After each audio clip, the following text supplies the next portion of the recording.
जाना नहीं तू कहीं पान समुदाय की लड़ाई वाजिब। पहले समझते हैं आरक्षण व्यवस्था। आजादी के बाद डॉक्टर भीमराव अंबेडकर ने वंचित एवं शोषितों के लिए अलग से आरक्षण की व्यवस्था की।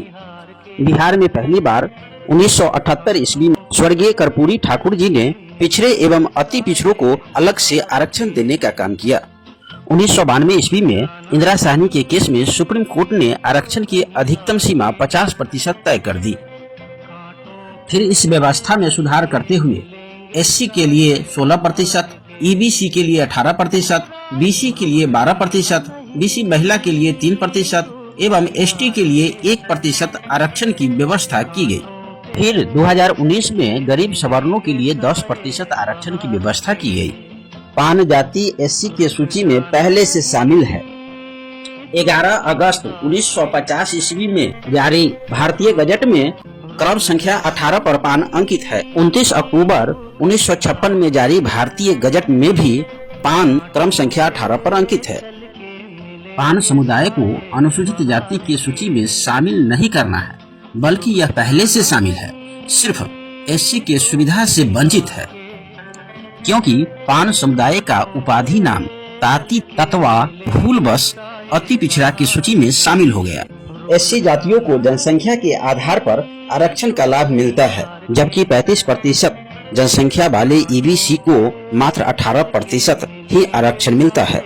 लगभग 2% आबादी वाले पान समुदाय को ताती के नाम पर मात्र आधी प्रतिशत आरक्षण का लाभ ही मिल पाता है। पिछले 78 वर्षों से 2 रोटी के स्थान पर मात्र आधी रोटी ही मिल पा रहा है। यहाँ रोटी का मतलब संसाधन से है। ताती उपाधि वाले पान समुदाय के लोग अपने वाजिब हक की लड़ाई लड़ रहे हैं। जाति आधारित गणना के अनुसार ताती उपाधि वाले पान समुदाय एससी के 23 जातियों में चौथी सबसे बड़ी आबादी वाली जाति है। इसी गणना के अनुसार एससी का लाभ ले रहे धोबी, पासी, दुसाध, चमार से भी कम मात्र 0.75% पान समुदाय के लोग ही सरकारी सेवाओं में हैं। 50,000 से अधिक आय के मामले में भी पान समुदाय धोबी, पासी, दुसाध, चमार से नीचे है।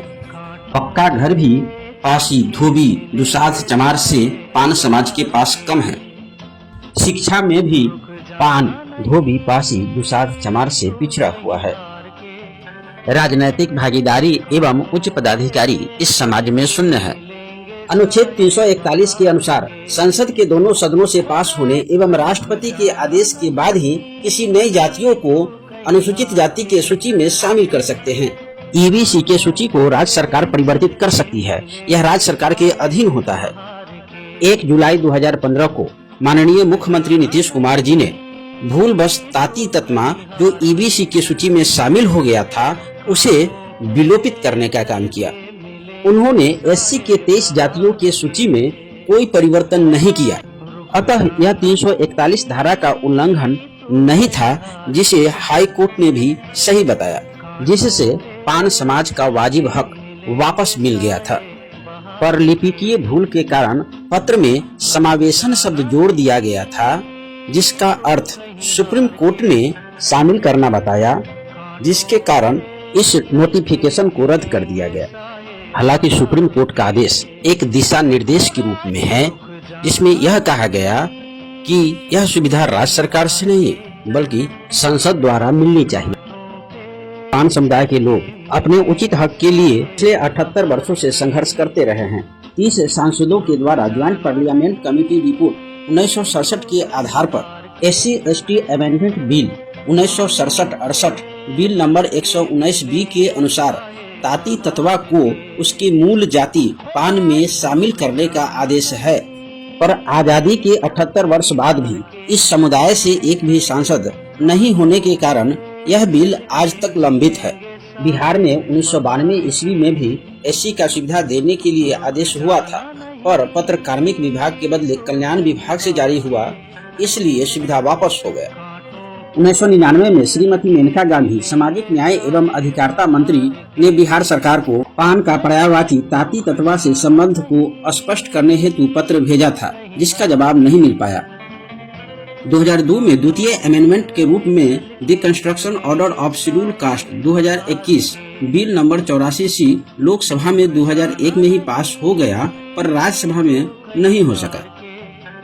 2002 में पान स्वासी के साथ ताती तत्मा के बदले छल पूर्वक पानर शब्द जोड़ दिया, जिसका न तो कोई अनुशंसा हुआ था और न ही उसकी एक भी संख्या बिहार में है। अति पिछड़ा वर्ग राज्य आयोग, पिछड़ा वर्ग राज्य आयोग, AN सिन्हा शोध संस्थान, PL पुनिया साहब का रिपोर्ट आदि के साथ उच्च न्यायालय एवं सर्वोच्च न्यायालय ने भी माना है कि ताती तत्मा की मूल जाति पान है। अब न्याय के साथ विकास एवं सबका साथ सबका विकास करने वाली NDA सरकार को पिछले 78 वर्षों से पीड़ित ताती तत्मा उपाधि वाले पान समुदाय को वाजिब हक देना चाहिए।